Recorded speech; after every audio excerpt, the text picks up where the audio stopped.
Greetings and welcome to episode 32 of Ending the Sexual Dark Age. I'm JV Altheros, and this time we'll be answering listener questions on how a guy can deal with preferring foreplay to sex, learning how to ride a cock like a rodeo queen, and making your own bondage and fetish gear. Before we get too far in, I am happy to announce that the show has picked up a sponsor. We did 31 episodes with a no advertising policy, and there will never be a bunch of it, but it's about time for the show to pay a little bit of its own way. As you'd hopefully expect from us, we'll never advertise anything or anyone that isn't sex positive and offering a square deal. And today I'd like to thank adamandeve.com for sponsoring the End of the Sexual Dark Age. Shara and I have both always been big fans of sex toys, as Shara's Mountain O' Dildos can currently attest. And as I've said many times, everybody should be. We, along with many healthcare professionals, recommend spanking the monkey or slapping the snapper on a consistent basis, preferably daily, to support physical and mental health. Not to mention the fact that a happy pussy wants to play more often. AdamandEve.com will give you a ridiculous deal on toys that are on every happy pussy's wish list. And if you go there right now, you can get 50% off just about any item in the store. Imagine, half off on your choice from thousands upon thousands of vibrators and dildos and cock rings and strap-ons and nipple clamps, porn DVDs, butt plugs, pocket pussies, and anything else you can fucking imagine to either get yourself off or have some fun with your playmate. As always, we highly recommend making sex toys a part of your sex life, and right now, AdamandEve.com is only asking for one chance to impress you. They're offering an awesome deal in support of ending the sexual dark age, and it goes like this. By typing Dark Age, all one word, for the offer code on the checkout, you'll get 50% off just about any item, free shipping, free porn movies, and a sexy free mystery gift. They're willing to damn near pay you to get off. So stop by AdamandEve.com, enter DARKAGE at the checkout, and proceed to collect an awesome deal. You'll also be supporting the show, which we would thank you for. So, on to our first listener question of the episode. Steven writes, I hate sex. Plain, simple, in and out pumping. I hate it. I love going down on my wife, I love getting head, but when it comes to actual vaginal sex, I hate it.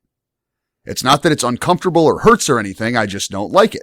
I think it has something to do with not lasting long enough. It seems as soon as I get going and into it, I come. I've tried to stop, tried to pull out, nothing really seems to help. Have you run across this before with anybody you know, somebody who legitimately hates sex but loves foreplay? What would you do? Any suggestions would be helpful. My wife really enjoys sex and I don't think she gets enough of it, which causes a problem. Do I bite the bullet and just do it so she can be happier and just deal with being a two-pump chump? Doesn't seem to bother her, but it bothers me. Do I just get over it? How? Well, Steven, sounds like you're pretty sure your issue revolves around your stamina, and that means you're probably right. The term performance anxiety is usually used as a euphemism for limp dick syndrome, but it can affect any aspect of sexuality. Every guy instinctively wants to be a stallion, and if you feel like you're coming up short, it can really fuck with your head. In the case of stamina, if you feel like you're a lousy fuck because you don't last very long, it can stress you out to the point that you end up deciding you'd rather just not fuck at all and negate the stress entirely, which is about where you seem to be. Unfortunately, that's not a great long-term strategy because it usually leads to more stress and even resentment. Biting the bullet to give your playmate what they want can be an excellent and healthy short-term strategy with a lot of sexual issues, as long as you're using that time to deal with the underlying problem in one way or another. So buy time by biting the bullet, but it's not a long-term plan. If you haven't listened to it yet, I strongly suggest you sit down while you're not distracted by anything and listen to episode 4 of this podcast, which revolves around male stamina, several ways to improve it, including some that involve positioning, and more importantly, the fact that guys really do tend to put way too much pressure on themselves in this department when they've got a woman that they're giving consistent and quality orgasms to on a regular basis. If you really want to improve your stamina, it's a long-term project, but every step involves lots of orgasms for you and your playmate, so the time can really fly. Simply being stressed out about coming sooner than you want will actually make you come even faster because you're stressing out about it and your brain's telling your body to get it over with to relieve the stress. So it becomes a self-perpetuating downward spiral. Aside from the many things discussed in episode 4, there are also technological options. Numbing condoms exist for a reason, and while I'm not suggesting buying stock in the company, trying one or double bagging with regular condoms sometimes will probably let you last long enough to start chipping away at the performance anxiety. Success results in confidence, and there's nothing wrong with leaning on technology or medicine when you need a helping hand getting the success in the first place, so you can start building your confidence. Most importantly, communicate with your wife often and openly. Tell her this is something that bothers you and that you want to try some creative ways of dealing with it, and that if she helps you work through it, she'll get more cock. It's not about fixing something broken about yourself so you can measure up to some standard. It's about working through what is a very common issue so you can enjoy fucking as much as your wife does. She probably wants you to enjoy it as much as she does. The fact that you don't might even be making her insecure about herself in some way or another. It's not a problem for you alone because, as you say, she seems to want more cock than she's getting. And it's not something you gotta solve alone. The sexual dark age just makes you feel that way. Get it out in the open and turn it into an excuse to try a bunch of new things sexually, just to see if any of them work or help or whatever. As long as you both keep getting off on a regular basis, which it sounds like you're already doing, there's absolutely nothing to lose. Please let us know how things go, and of course feel free to continue the conversation with us. Next up, Working Girl wants some help writing Cowgirl. She writes, I'm one of those girls brought up in the sexual dark age, trying to come to a better understanding of great sex. Thanks to your podcast, I am now much better and more willing to give head. I'm a vanilla girl so far, but with some confidence building. So my question is probably too simple, but I was listening to an earlier podcast and the importance of how to do cowgirl and reverse cowgirl properly was mentioned. But I still don't feel right doing it. So any tips for proper technique so I can get it right? Well, Working Girl, you have come to the right place because I happen to be a fan of women who ride cock, and like anything I'm a fan of, I tend to study it.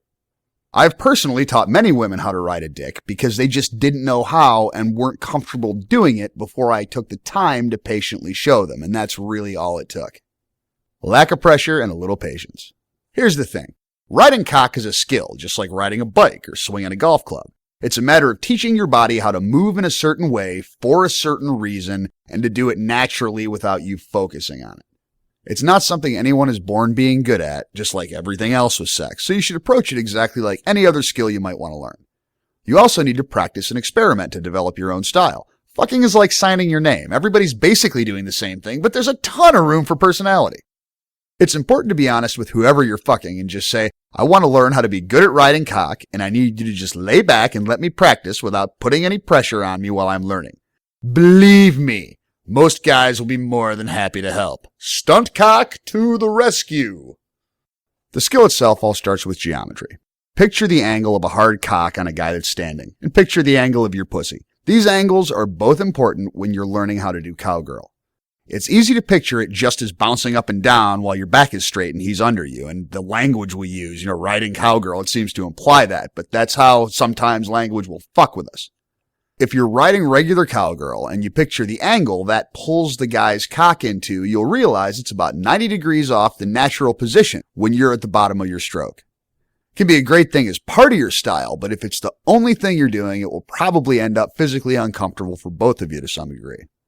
Riding cock, either cowgirl or reverse cowgirl, is all a game of moving at different angles. It's like a combination of up and forward, down and back, moving at an angle. The cool thing for you is that by being on top, you can change the angle of your body in relation to his and have a huge impact from one stroke to the next, not only the way his cock feels inside you, because it'll be putting pressure on your pussy in different ways, but which parts of his cock you're stimulating more or less by moving around. It's really an opportunity for a woman to take control and just go with it, which women don't usually get that when the guy is doing the work. By taking the time to pay attention to which angles and movements are working for one or both of you, then you'll start getting comfortable in developing your own style. This is also one of the areas where porn can be a real help. I always try to remind people that most porn positions are more about camera angle than good sex. But studying porn can definitely give you a bird's eye view of certain skills like how to ride a cock. Don't just watch it. Study it. Alone, without distractions. Watch it without playing with your pussy so you can focus. Find a scene that turns you on with the actress riding cowgirl, and then just watch it a few times. Rewind it just to study how the actress is moving and what she's doing. Then try to duplicate those moves with your stunt cock. Also, most guys are very receptive to watching porn with their girls and acting out what they're watching on screen. If you've got a guy who's deep in the dark age, he might not bring it up to you. But if you walk in the room naked, pop in a DVD, and whip out his dick so you can practice riding it, he's not going to stop you. The last helpful tip is to maybe ask your man to grab your ass and bounce you on his cock while you're on top of him, And again, just pay attention to the angles. So as you practice, and practice, and practice, keep yourself in the mindset of someone learning a new skill while taking very good care of her stunt cock. Lastly, we have Big Mike with a question about making your own bondage and fetish gear. Mike writes, I am a gay top switch that borders on being outright dom.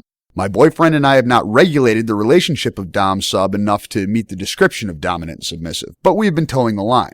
As part of it, I especially love the use of props, although my boyfriend does not typically use them, but loves when I do. By props, I mean such things as armbands, harnesses, items of clothing, even hats on occasion.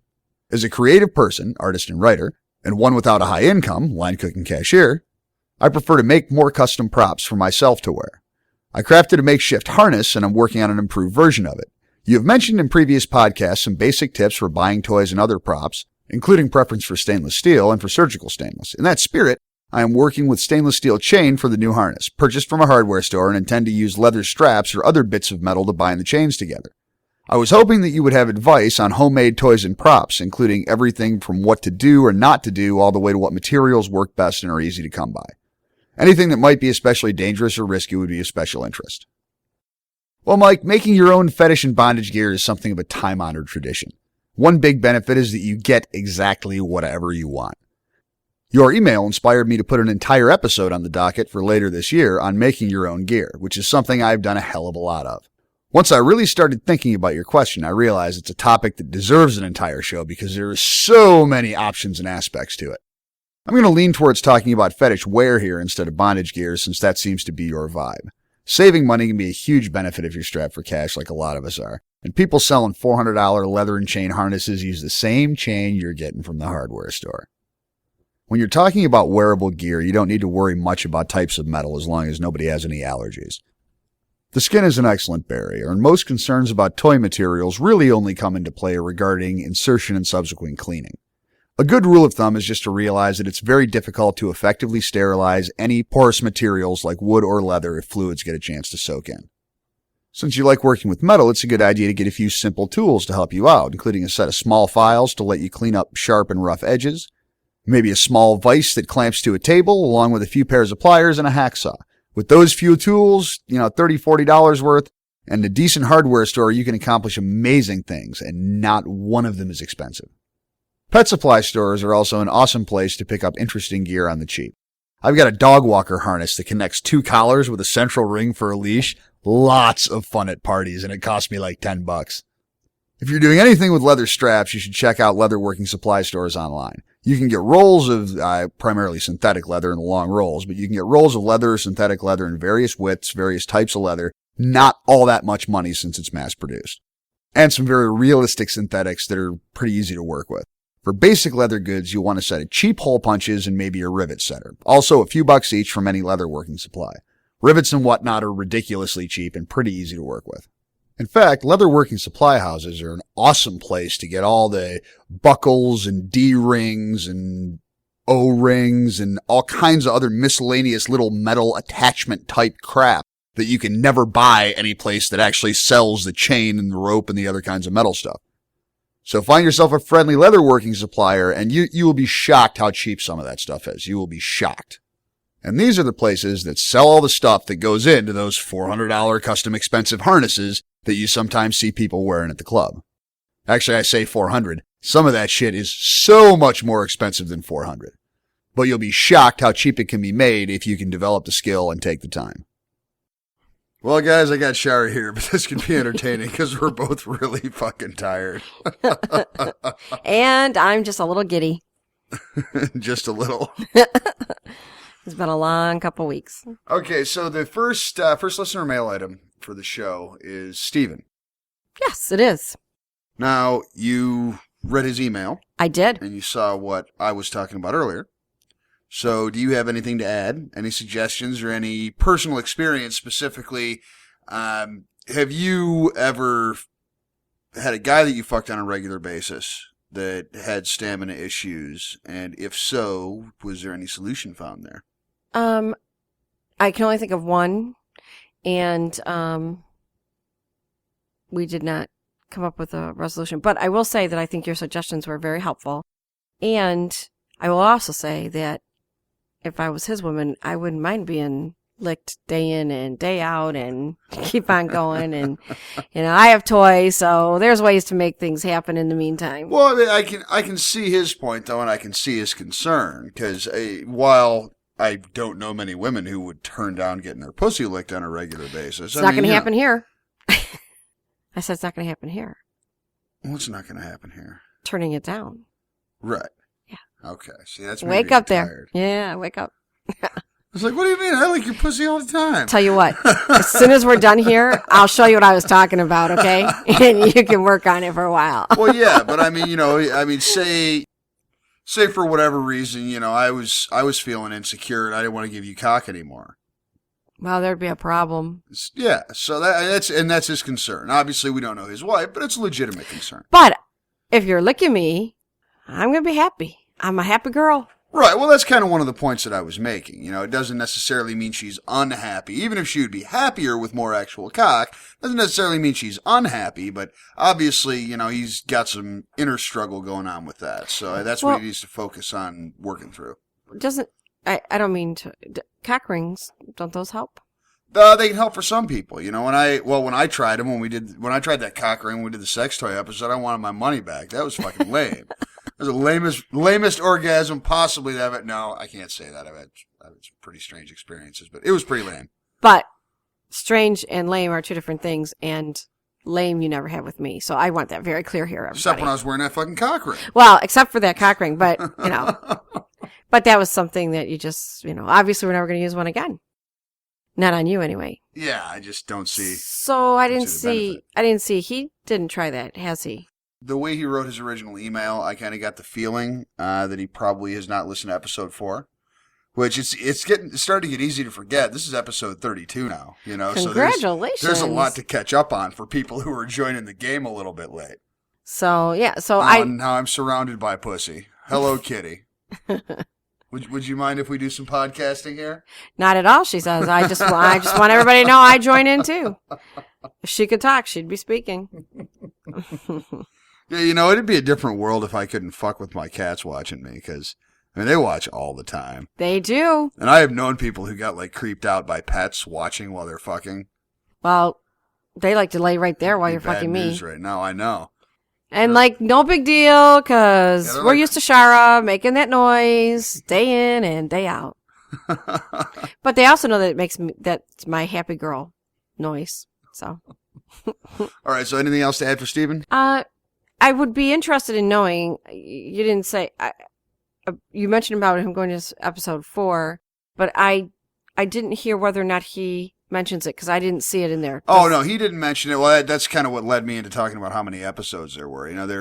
The audience is growing, which is a fantastic thing, but that also means we've got a lot of newer listeners who probably, just haven't had the time. We suggest that they do, because there's a lot of good information, and we try not to rehash the same stuff over and over again. But I'm sure we have a lot of people listening now that just have not had the time to go back to the beginning. Well, obviously you've never really had that issue, but I'd be interested in hearing from other listeners out there that might have some advice, maybe posted on the wall. And I'd also be interested in knowing if he tried the cock ring. Just, if he did it work? Did it not work? Because there are different kinds out there, correct? Yeah, well, there are different kinds. I mean, the ones that are recommended for people who have not used them before are generally the ones with some kind of snap closure, or the jelly rings that are elastic, so that you can't accidentally put one on that's too small and end up with a constriction problem. That could be a problem. Yeah, you don't want to be in the emergency room with somebody in there with a big grinder or bandsaw coming after your nuts to get the cock ring off. I mean, they probably got a better tool for that, but this is what happens in my imagination. No wonder you made sure you never had to use a cock ring. I imagine some nurse coming in there with the jaws of life. All right, hold still. All right, so moving on to Working Girl. She was asking for some advice on how to ride a dick. And you have anything to add to what I said? Well, I say put on the cowboy girl hat and ride them. No. Oh, the hat certainly helps. I mean, yeah, I'm not even Texan, and I do not turn down hats during sex, because it's just one of those things. Obviously, this is a total segue. You can't tell I'm tired, but You know, it's like somebody who's just wearing a hat or just wearing a pair of boots. You know, it's just it's fun. Except if the heels on the boots come at your ankles, or it might not be quite so fun for you. You gotta be a little careful about the boots, yeah. Just a little. But I will say that I'm in the same position as she is. You typically will not find me sitting on top of you and riding, because it's just, I'm not very comfortable with it either. Now I know I'm going to have a homework assignment out there, folks. I know it's coming. Okay. So thank you very much. What terrible homework for Shara. So thank you very much. But I honestly, it's one. Yeah, and she's going to be riding dick this week, and it's all your fault, working girl. So working girl. Poor baby. I won't hold it against you. But. Well, no, with you, I mean, it's hard to get you in any position that doesn't involve you bent over. I mean, you just like that so much. I mean, I feel like I'm disappointing you if I fuck you in any other position. Even when you're like, oh, well, I want you on top of me tonight. I'm in there for a couple of minutes. Then you're like, can I roll over? You did that on purpose. It's not even fair. That one does not count. I want that ball back. Fair does not enter into this equation. Oh, that's right. Episode 32, you haven't seen any fair, have you? So, besides my homework assignment, I would, and by the way, it's not that I'm lazy or don't want to do any of the work, okay? No, I just think you like being bent over too much. And I'm just not comfortable being on top. I'm not comfortable with it. All right, Never have been. We'll work that out. We'll work it out. So like why? Well, then let's talk about that a little bit, because it is relevant. Why do you feel uncomfortable being on top? Well, I'm one of those where I just am never comfortable because I don't like people staring at my body. That's where a swingers visit would probably work for me, because, then I. Well, and that's interesting, because that is not the first time I've heard that. And to all you girls out there who are maybe thinking, because of hopefully this episode's making them think, wow, I would really like to learn how to properly ride a dick. But you've got body image issues, or, you got some kind of concerns about the guy laying there looking up. Let me tell you girls something. One, a guy being able to lay back and get fucked instead of doing all the work, we love it. Two, titties are fantastic. Titties that are bouncing right in front of your face because there's a girl riding your cock, they're always fantastic. They're even better. It's like titties and whipped cream or something. So take something wonderful, take something awesome, and just make it a little bit better. Well, you make me want to go out and get the whipped cream now. I'll wait. Really? Well, we got to do some food play homework with you too? What the hell is going on here? Perhaps it's just that it's been a long week. I'm not quite sure, but I'm also very horny, so. Really? I couldn't tell. Couldn't tell. Oh, so. All right, so it's a body comfort thing. Yes, mostly. For me, and so that the audience understands, it's not whether, for me, even when I was in high school, okay, and literally weighed 92 pounds, graduating from high school. I fucked everything that moved. Not saying. Anyway, when I was 92 pounds, I did, and it's not that I'm anorexic or bulimic or any of those different categories. I was just never comfortable with my body. So it's one of those things that, I was just never comfortable. And so when you're riding a cock, and I'm not saying that that's her issue, because it just doesn't seem like she's comfortable with it. Yeah, she's mostly looking for practice. I was kind of directing this to other women in the audience who might have hesitation about even trying, basically. Yeah, and I've done it. Oh, I know. But it's not. Get some mileage out of that thing tonight. Good times. I'm telling you. Good times at the ranch. At the ranch, how appropriate is that? Now look at that. You made my nipples hurt. Anyway, so that being said, I just think that for some people it's a comfort issue. From her statement, though, I would not say that that's the case. No, that's not what it sounds like. It sounds to me she just wants to, have more experience. And I do think that this is, like you said, one of the cases that porn is very helpful. Because you get to watch it over and over and over. Pause it, dude. But it wouldn't help you. Why? Because you wouldn't be able to watch it without playing with your pussy. So? So you're not focusing and learning when you're flogging the man in the boat. That was one of the points that I made. Oh, no, I'm still learning. Oh, yeah, you're learning. Definitely learning. Learning how many fingers you can fit in there. And on a slippery day, we all know. Speaking of which, when I went to the office today and you had your, I went to open up an account for something to look at, and you had your mail opened up, and I saw somebody said something that we should suggest using something. I got to research what that is. You know, it's a suggested assist device for your spraying girly jizz all over the place. I don't know. Do we need to do anything about that? I don't know. I kind of like it. Yeah, well, the towels work out pretty well. I mean, it just becomes anything sexually becomes habit after a while. I'm gonna fuck, shower. I got to throw down a furniture condom. You know, it's like it becomes like taking your pants off. I mean, it's just a part of sex. But it's part of the sex I like because of that. I just know that I'm, soaking wet, and I like that. Although I got to say, all this time that we've been so busy, when we have a few minutes, boy, I'm soaking wet. So you're always soaking wet, baby. Anyway, so I'm sorry, I digressed. But anyway, I think that you had some good suggestions for her. I think that, definitely looking at the porn can be very, very helpful because being able to sit and look at it and kind of get some ideas. Right. Well, we always try to point out, where porn can actually be helpful because, it's movies of people fucking. I mean, it's not like you're not going to get any useful information out of it as long as you come at it from the right angle. You come at it, you look at it from the proper perspective and know what you're looking at. And if you don't feel it's useful, if nothing else, you've had some good entertainment. Yeah, you just watch it again. Oh, not useful. Better double check. Oh, triple check and over and over and over again. Just like you said to her about practice. Practice. That's right. You just keep on practicing and you'll learn to love it. So Big Mike was talking about making some homemade, not so much bondage gear as fetish wear, but all the same stuff applies.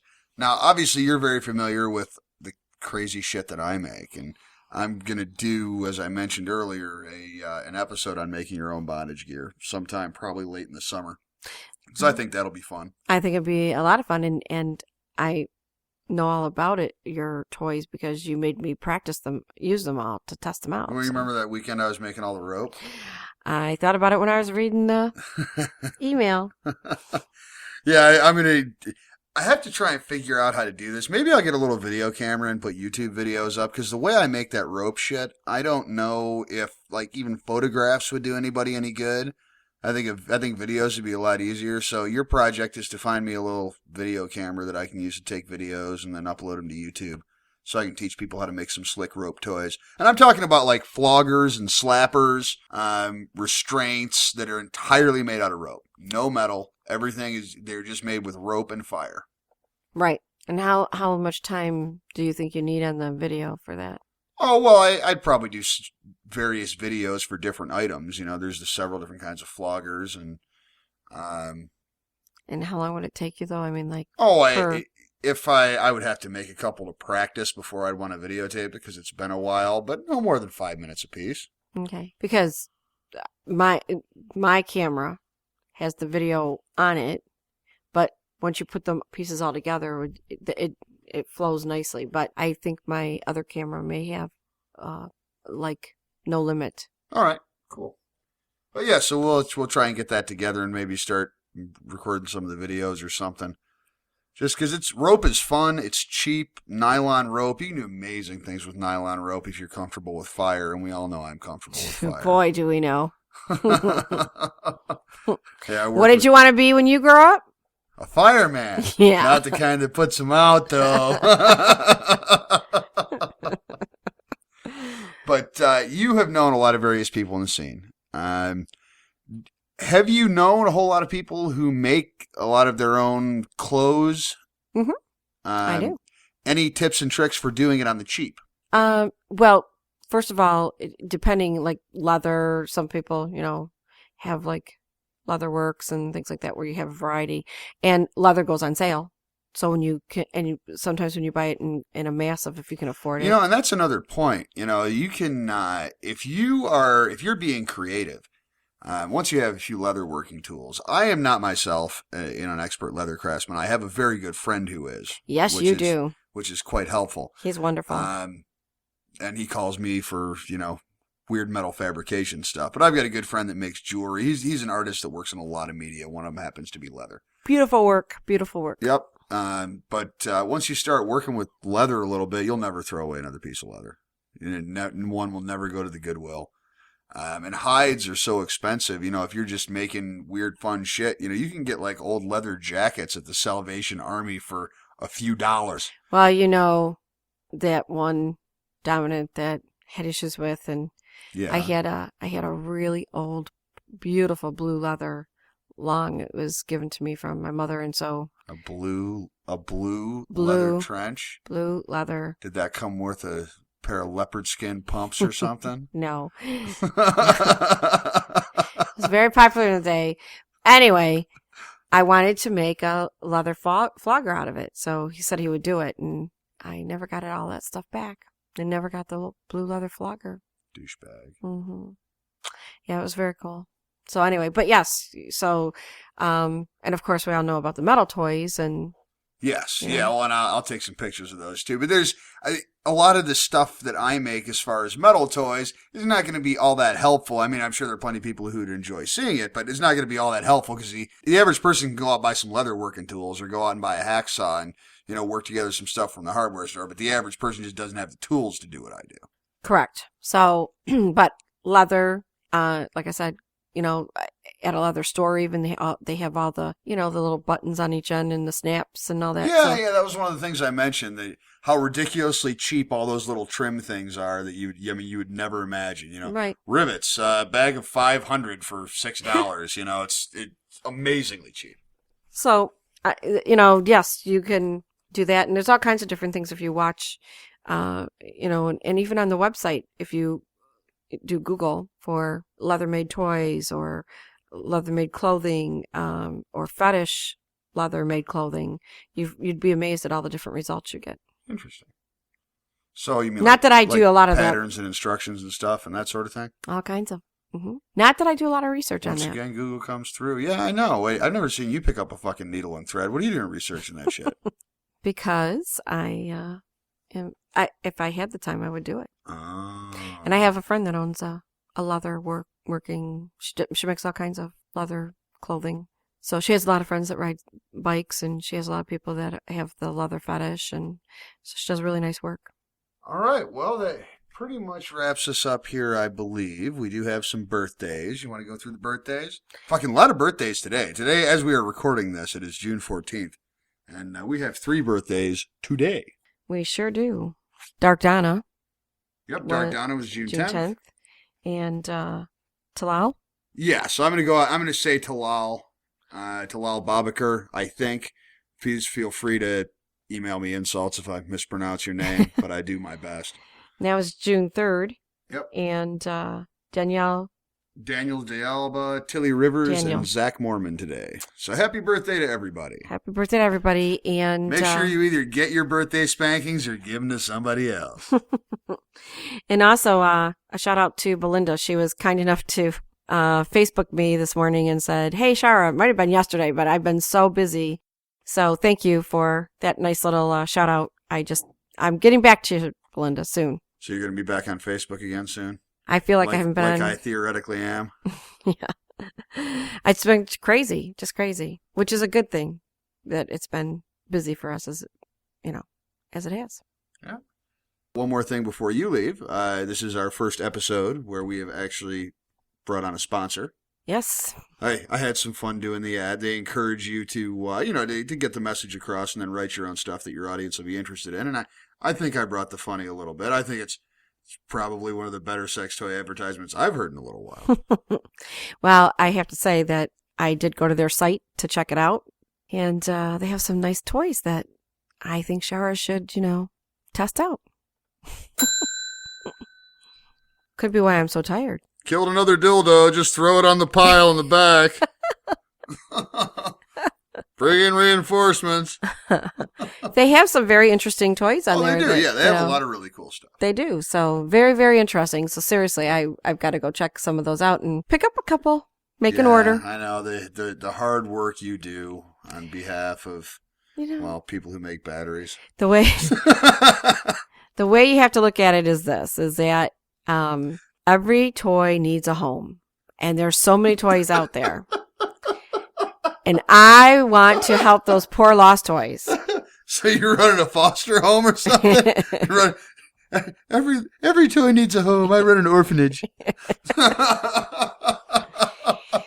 Well, out there playing on the swings. I get a lot of use out of my dildos and my toys, I have to admit, and I enjoy every moment of it. And I think that any woman out there or man, because there's the man toys out there too, that do not try it out are truly missing something. Oh yeah, sex toys truly missing. Awesome. Oh my gosh! And this past week I've been so wet and haven't had a lot of time. We were on different schedules. It's been great to sit down, even lay down, sit down. Sometimes at the computer, and before you know it, sometimes at the computer. I put a towel down on the seat. Anyway, toys are just one of those things that are really great. Yeah. So if you're interested in some new sex toys or a chance to try something out cheap and get some free stuff, get free shipping in the whole 9 yards, head on over to adamandeve.com, enter Dark Age, that's DARKAGE as your offer code, and you will get the sweet hookup. Yes, definitely. Anything else you'd like to say, little whore? No, I think I've kind of covered everything. How about you? Yeah, I think it's time for a nap. Nap? Yeah. I think the first thing is this late, it really only counts as a nap. I mean, I've got to be at the shop in the morning. Oh, yeah. So, the little pussy-looking wouldn't hurt, though, right before bed. Well, good girls know how to make that happen. Oh, they sure do. As soon as you're done, you just let me know. And thanks, everybody, for listening. It's been a lot of fun. And next week, are we doing a recording next week? No, week after next. Okay. So we'll have a nice... in a couple of weeks, we'll be coming back with a fun topic. I'll be rested. The fucking book is done. Congratulations, by the way.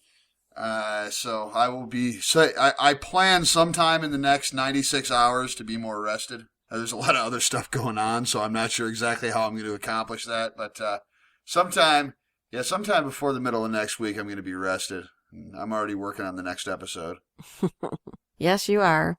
And I think we're going to have to do a lot of practice. No problem, baby. Okay, well, everybody... You like to beg for it so much, it's not like you ever go without. I'm trying to say goodnight to everybody. Look at you! So, everybody, have a good evening. And so we've come to that time again. As always, please feel free to join in the conversation by posting anonymously on sexualdarkage.com or emailing jvaltheros@gmail.com. And you can also find Shara and I on Facebook, Twitter, FetLife, etc., including our new group on FetLife, through links on the website. And we always appreciate good ratings and reviews on iTunes. They really do help getting the show out to new listeners. My novel is finally finished and delivered to my editor, and I'm thrilled with how it turned out, but being done will give me plenty of time to prep a great show for episode 33. Next time around, we'll be talking about anal sex, and I think that's going to be a blast. I mean, how could you not have fun talking about ass fucking for an hour? Until then, this be me, JV Altheros, reminding you that sex is one of the greatest things in life, and there is always room for better.